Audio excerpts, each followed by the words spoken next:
Assalamualaikum warahmatullahi wabarakatuh. Selamat datang mahasiswa-mahasiswi, kembali lagi bersama saya pada mata kuliah Ulumul Quran di pertemuan yang kelima ini. Pada pertemuan ini saya akan membahas tentang tema Makkiyah dan Madaniyah. Bagaimana itu pengertian Makkiyah dan Madaniyah, apa saja ciri-ciri atau karakteristiknya. Mari kita pahami bersama-sama. Pertama yang harus kita pelajari adalah tentang teori-teori Makkiyah dan Madaniyah. Ada 4 teori dalam mempelajari Makkiyah dan Madaniyah. Yang pertama yaitu teori mulahadhatu makanin nuzul, atau disebut juga teori geografis. Yang kedua ada teori mulahadhatu mukhotobinan nuzul, ya, mulahadhatu mukhotabina fin nuzul, atau teori subjektif. Yang ketiga ada teori mulahadhatu zamanin nuzul, atau teori historis, ya, mempelajari tentang sejarah bagaimana turunnya ayat Al-Quran tersebut bersifat Makkiyah atau Madaniyah. Dan yang keempat adalah teori mulahadhatu tadammanatus surah, atau disebut juga sebagai teori konten analisis. Keempat teori ini akan kita bahas secara lebih rinci. Yang pertama adalah teori mulahadhatu makanin nuzul, atau teori geografis. Teori geografis ini ada keunggulan dan kelemahannya. Ya, yang pertama bicara tentang keunggulannya. Teori makanin nuzul, teori geografis itu rumusannya jelas. Ketika ayat itu turun di Mekah, ya berarti dikatakan sebagai ayat yang bersifat Makkiyah. Ayat-ayat yang memiliki kaitannya dengan kota Mekah pada waktu itu. Jadi rumusannya jelas, ya. Saya katakan jelas itu karena kalau kita bandingkan dengan teori historis nanti, ya, yang akan saya bahas selanjutnya, atau teori tadammanatu zamanin nuzul, ya, maka yang pertama ini, ya, teori makan tempat atau geografis, rumusannya jelas berdasarkan tempat. Kalau teori zamanin nuzul itu rumusannya agak kurang jelas, sebab ayat-ayat yang turunnya di Mekah itu belum tentu dikatakan sebagai ayat Mekah. Yang namanya saja historis, ya, berarti berkaitan dengan bagaimana sejarah Nabi pada saat di Mekah dan di Madinah. Artinya kalau turunnya sebelum Nabi hijrah ke Madinah berarti dikatakan Makkiyah. Ketika sudah hijrah ke Madinah maka dikatakan Madaniyah. Nah, yang pertama ini, kembali lagi pembahasan yang pertama tentang teori makanin nuzul atau teori geografis. Itu kelebihannya, ya, bersifat jelas, tetapi ada juga kekurangannya. Di dalam ayat ini, ya, ada kekurangannya. Kekurangannya adalah ternyata tidak semua ayat Al-Quran itu turun hanya di 2 tempat, turun di Mekah atau di Madinah. Kenyataannya ada ayat yang turun di Tabuk, ada juga yang turun di Palestina. Nah, ini yang menunjukkan bahwa ternyata teori Makkiyah, teori Madaniyah berdasarkan teori geografis ini ternyata juga memiliki kelemahan, ya. Saya tunjukkan ayat yang turun di Tabuk, ya. Bismillahirrahmanirrahim. Law kana aradan qariban wa safaran qasidan lattaba'uka walakin ba'udat 'alaihimus syuqqah wa sayakhlifuna billahi law istata'na la kharajna ma'akum yuhlikuna anfusahum wallahu ya'lamu innahum lakadzibun. Ya. Surat At-Taubah ayat 42. Jadi ayat ini turunnya di Tabuk, ya. Beda, bukan di Mekah ataupun di Madinah, ya. Kemudian ada lagi ayat surat Az-Zukhruf ayat 45. Bismillahirrahmanirrahim. was'al man arsalna min qablika min rusulina aja'alna min dunir rahmani alihatan yu'badun. Ini ayat turun di Palestina. Nah, melihat ayat ini, kedua ayat ini mengindikasikan bahwa ternyata tidak semuanya ayat-ayat itu turun di Makkiyah, di Makkah atau di Madinah. Kalau kita melihat sebuah hadis yang diriwayatkan oleh Abi Umamah, itu sangat jelas bahwa Al-Quran itu diturunkan di 3 tempat, ya. Qala Rasulullah Shallallahu Alaihi Wasallam, unzilal Quran fi thalathati amkinatin. Al-Quran diturunkan pada 3 tempat, yaitu Makkah wal Madinah was Syam, di Makkah, Madinah dan Syam. Qala al-Walid, yakni Baitul Maqdis. Ini Baitul Maqdis. Jadi Syam itu dimaksud di sini adalah Baitul Maqdis. Teori yang berikutnya itu adalah teori mulahadhatu mukhatabina fin nuzul, atau disebut juga sebagai teori subjektif. Teori yang bersifat berkenaan dengan orang yang sedang diajak bicara pada saat itu. Nabi Muhammad berbicara dengan kelompok siapa, kelompok mana? Kalau itu kelompoknya orang-orang Makkah, berarti disebut sebagai ayat Makkiyah. Kalau Nabi Muhammad berhadapan, bercakap-cakapan, berkomunikasi atau berdakwah kepada orang-orang yang di Madinah, maka disebut sebagai ayat Madaniyah. Nah, untuk ayat teori mulahadhatu mukhatabina fin nuzul, ya. Mukhatab itu lawan bicara. Ini ada kelemahannya juga, ya.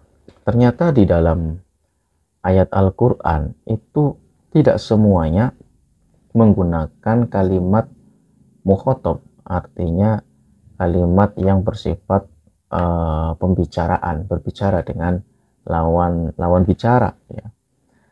Nah, identitasnya ayat itu memiliki lawan bicara itu biasanya dengan menggunakan kalimat nida atau panggilan, seperti ya ayyuhan nas, wahai manusia, ya ayyuhalladzina, wahai orang-orang mukmin. Ini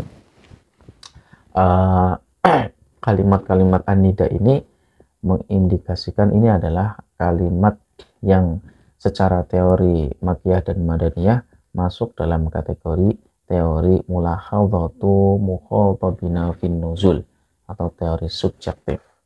Tetapi teori ini itu ternyata memiliki kelemahan juga, ya. Kelemahannya adalah ayat yang bersifat menggunakan kata nida itu ternyata hanya ada 511, sementara ayat Al-Quran itu ada 6.666, atau yang mengatakan 6.236 dan sekian lah, ya. Itu ternyata berbeda. Dari 511 itu ternyata yang 292 bersifat Makkiyah dan yang 219 bersifat Madaniyah, atau 4,68% Makkiyah, 3,51% itu Makkiyah. Ini berdasarkan hasil riset, ya, yang sudah diteliti oleh ilmuwan. Kemudian ayat An-Nida, kelemahan yang berikutnya, ya, itu ayat nida ya ayyuhan nas itu bukan Makkiyah tapi Madaniyah. Nanti di belakang saya akan memberikan ciri-ciri diantaranya ayat yang bersifat Makkiyah itu adalah menggunakan kalimat ya ayyuhan nas, pakai manusia. Tetapi ini ada surat ya pakai ya ayyuhan nas itu ternyata tergolong Madaniyah, bukan Makkiyah. Bismillahirrahmanirrahim. Ya ayyuhan nasu taqu rabbakumul ladzi khalaqakum min nafsin wahidatin wa khalaqa minha zawjaha wa batha minhuma rijalan katsiran wa nisaa'a wattaqullaha alladzi tasaaluna bihi wal arham innallaha kana 'alaikum raqiba. Jadi secara mukhatab atau secara subjektivitas, ya, ayat ini itu sebenarnya termasuk ayat yang Makkiyah mestinya, ya, karena menggunakan ayuhan nas, wahai manusia. Ya, kenapa menggunakan manusia? Karena orang-orang Mekah itu pada waktu itu belum beriman, ya, masih banyak yang kafir, sehingga ketika Nabi menyampaikan dakwah dengan bersumber pada Al-Quran, teksnya selalu menggunakan ya ayuhan nas. Ya, beda nanti kalau sudah di Madinah, itu Nabi Muhammad dengan menggunakan ya ayyuhalladzina amanu, ya ayyuhalladzina. Ya. Nah, ini ada ayat Al-Quran ya ayyuhan nas, tetapi tergolong madaniyah, yang mestinya ini adalah ayat makiyah. Kenapa bisa dikatakan sebagai madaniyah? Ya, tentunya ini kalau kita melihat dari segi konten analisis, ya. Nanti juga akan saya sebutkan tentang konten analisis, termasuk teori yang keempat itu ya. Konten analisis itu kandungan yang ada di dalam ayat itu mengisyaratkan, mengarahkan kepada penduduk Mekah atau Madinah. Saya kalau lihat ini ya, kalau lihat ayat ini, ya ayuhan nas ittaqu rabbakum alladzi khalaqakum min nafsin wahidah. Ya, jadi ini ayat yang secara konten analisis itu mengarahkan kepada manusia pada waktu itu di Makkah itu ya, supaya untuk bertakwa kepada Allah Subhanahu wa taala. Jadi kalimatnya itu bukan untuk ajakan masuk Islam ya, tetapi untuk meningkatkan ketakwaan ya. Jadi kalau di Madinah itu lebih bersifat bahasanya penguatan ya, penguatan keimanan. Tetapi kalau di Makkah itu lebih bersifat pembentukan ya, pembentukan keimanan. Nah, pembentukan keimanan. Kalau di Madinah itu sifatnya pengembangan atau peningkatan kualitas iman. Nah, di sini ayat ini lebih mengarah kepada peningkatan kualitas iman, sehingga dikatakan sebagai madaniyah meskipun menggunakan kalimat ya ayyuhan nas. Nah, berbanding terbalik nih dengan ayat yang berikutnya. Kalau ayat yang berikutnya ini menggunakan kalimat ya ayyuhalladzina amanu, ya, tetapi ini bukan dikatakan sebagai ayat madaniyah, tapi justru makiyah. Seperti ayatnya ini ya, saya bacakan. Bismillahirrahmanirrahim. Ya ayyuhalladzina amanu ruk'u wasjudu wa'budu rabbakum waf'alul khaira la'allakum tuflihun. Ini surat Al-Hajj ayat 77. Jadi ayat ini menggunakan kalimat ya ayyuhalladzina amanu, hai orang-orang yang beriman. Ya. Mestinya kalau hai orang-orang yang beriman itu tergolong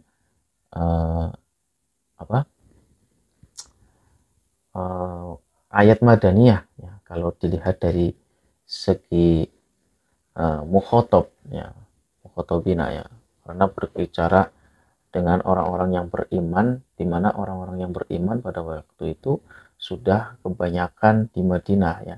Orang Madinah itu sudah kebanyakan beriman, terutama setelah Nabi hijrah. Tapi ketika ada ayat ini menggunakan ya ayyuhalladzina amanu, tetapi disebut sebagai ayat makiyah. Mengapa?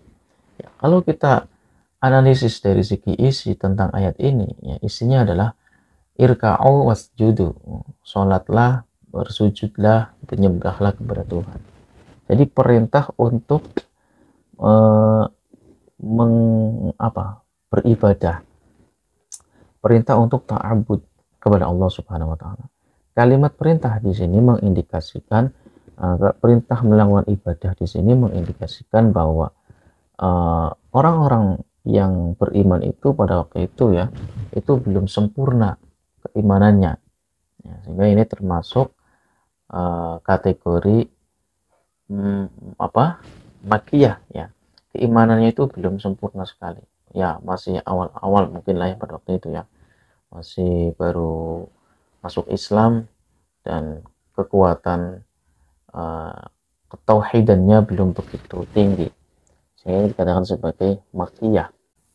Teori yang ketiga itu adalah teori mulahadzatu zamanin nuzul atau disebut teori historis. Jadi semua teori tadi yang saya sebutkan itu adalah sebenarnya yang lebih general, yang lebih mencakup semuanya itu adalah teori historis ini. Ya karena tendensinya atau patokannya itu hanya Nabi sebelum hijrah atau sesudah hijrah. Jadi semuanya bisa tercakup. Meskipun turunnya di Mekah, kalau kita lihat dari segi geografis tadi ya, turunnya di Mekah, di Palestina, di Syam, di Madinah, itu dilihat Nabi sebelum hijrah atau setelah hijrah. Ya, kalau sebelum hijrah berarti dikatakan sebagai ayat-ayat Makkiyah. Kalau sudah hijrah maka dikatakan sebagai ayat-ayat yang bersifat Madaniyah. Ini orientasinya lebih kepada waktu. sehingga lebih banyak keunggulannya ya kalau teori historis ini. Ya, tidak ada satu ayat yang tidak tercakup pada kategori Makkiyah dan Madaniyah. Pasti. Ya, meskipun turunnya di Tabuk atau di Palestina tetap dikatakan sebagai Makkiyah atau Madaniyah ya. Contoh ini ada ayat Al-Qur'an, al-yawma akmaltu lakum dinakum wa atmamtu 'alaikum ni'mati wa raditu lakumul Islam madinah. Ini adalah ayat terakhir turun ya. Ayat terakhir turun ternyata turunnya di Mekah. Pada saat Nabi Muhammad mau wafat, itu ayat ini turun bahwa pada hari ini telah kusempurnakan bagimu agamamu ya, wa atmamtu 'alaikum ni'mati, dan sudah saya sempurnakan nikmatku ya, wa raditu lakumul Islam madinah, dan saya ridho kepada kamu semua tentang Islam sebagai agama. Jadi ini adalah ayat terakhir turunnya di Mekah ya. Meskipun turunnya di Mekah, ini dianggap sebagai ayat Madinah ya. Tadi apalagi kalau kita lihat secara konten analisis ya, bahwa terkait dengan Madaniyah itu orang-orangnya sudah sempurna keimanannya pada waktu itu, sehingga Nabi Muhammad membicarakan ayat ini, menyampaikan ayat al-yawma akmaltu ila akhirih ini sebagai bentuk bahwa yang menjadi khitab, kalau lihat secara mukhotobina bimakain nuzul itu, bahwa mereka sudah sempurna keimanannya. Yang terakhir ini teori konten analisis ya, atau mulahadzatu tadammanatus surah, teori yang mendasarkan kriteria Makkiyah dan Madaniyah pada isi dari ayat atau surat yang bersangkutan. Ya tadi yang sudah saya jelaskan sebenarnya tentang konten analisis, muatan dari ayat itu seperti apa dan bagaimana. Untuk kelebihannya ya, kelebihan dari teori mulahadzatu tadammanatus surah atau teori konten analisis ini adalah kriterianya jelas ya, sehingga mudah dipahami sebab gampang dilihat oleh orang. Ya tinggal dilihat bagaimana maksud ayat ini itu berkaitan dengan Madaniyah atau tidak, isinya, kandungannya ya.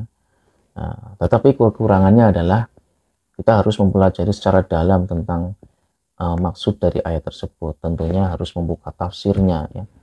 Sekarang kita masuk ke tanda-tanda surat Makkiyah. Sebenarnya tadi sudah saya singgung ya, sebagian di awal tentang tanda-tanda surat Makkiyah. Di antaranya ada surat An-Nida. Nah, An-Nida ya ayyuhan nas, tetapi nidanya di sini menggunakan kata anas ya, anas.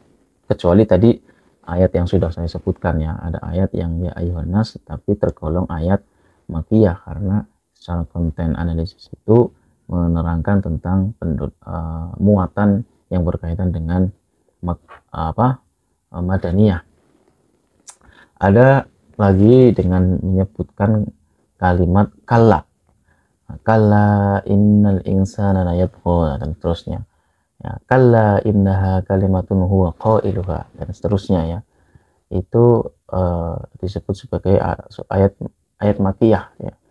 Kemudian ada sajdah, ayat sajdah ya, wa yusabbihunahu wa lahu yasjudun. Kalau ketika kita membaca Al-Quran ada ayat sajdah, disunahkan untuk sujud sahwi, atau kalau tidak berkehendak sujud sahwi dianjurkan untuk membaca subhanallah alhamdulillah wa la ilaha illallah wallahu akbar, dan seterusnya 3 kali ya. Kemudian ada tambahan la haula wala quwata illa billahil aliyil azim. Terus ada huruf tahaji. Huruf tahaji itu huruf yang terpotong, seperti alif lam mim, yasin, hamim, nun. Nah, itu huruf-huruf tahaji. Itu huruf-huruf yang terpotong disebut sebagai ayat makiyah. Terus ada penyebutan kalimat orang-orang kafir ya, seperti qul ya ayyuhal kafirun, yang memang pada waktu itu orang-orang Mekah masih kafir ya, belum banyak yang beriman, sehingga rata-rata mereka kafir, sehingga penyebutan dari ayat Al-Quran itu pun menggunakan kafir, ya ayyuhal kafirun ya, dan seterusnya. Kemudian ada cerita-cerita Nabi Yusuf ya, cerita para nabi ya, seperti Nabi Yusuf, Nabi Hud, surat Kahfi, dan seterusnya. Nah, di dalam ayat surat-surat Makkiyah itu menjelaskan tentang surat-surat yang berkaitan dengan cerita ya, cerita kemusyrikan ya, akhlak mulia juga diterangkan di situ ya, nasihat-nasihat, dan suratnya juga pendek-pendek seperti tadi qul ya ayyuhal kafirun ya, kala dalam surat Iqra ya, itu suratnya agak pendek-pendek. Nah, untuk tanda-tanda surat Madaniyah itu juga nanti bisa dibaca ya di samping saya ini. Itu berisi tentang hukum-hukum pidana ya, surat Al-Baqarah. Kalau tadi surat Makkiyah itu pendek-pendek, ini surat Madaniyah itu panjang-panjang. Ya, seperti surat Al-Baqarah, An-Nisa, Al-Maidah, Syura, itu kan suratnya panjang-panjang ya. Berisi tentang hukum-hukum faraid, hukum pidana. Jadi pembicaraannya bukan pada bersifat kekafiran saja, pengajakan orang-orang kafir untuk masuk Islam, itu sudah tidak seperti itu. Dakwah yang dilakukan Nabi pada orang-orang Madinah, sehingga dikatakan sebagai surat Madaniyah, itu lebih bersifat pada peningkatan kualitas iman. Sehingga ketika ada orang yang tidak beriman, alias orang munafik, penyebutan di dalam ayat tersebut bukan ya ayyuhal kafirun, tetapi ya ayyuhal munafikun, gitu kan ya. Al munafikun itu orang-orang bersifat munafik, itu identik dengan kalimat-kalimat surat-surat yang bersifat madaniyah. Kamu ya ayyuhalladzina amanu ya, ya kalau di Makkiyah ya ayyuhal kafirun, di sini ya ayyuhalladzina amanu ya. Terima kasih, sampai jumpa di video selanjutnya. Assalamualaikum warahmatullahi wabarakatuh.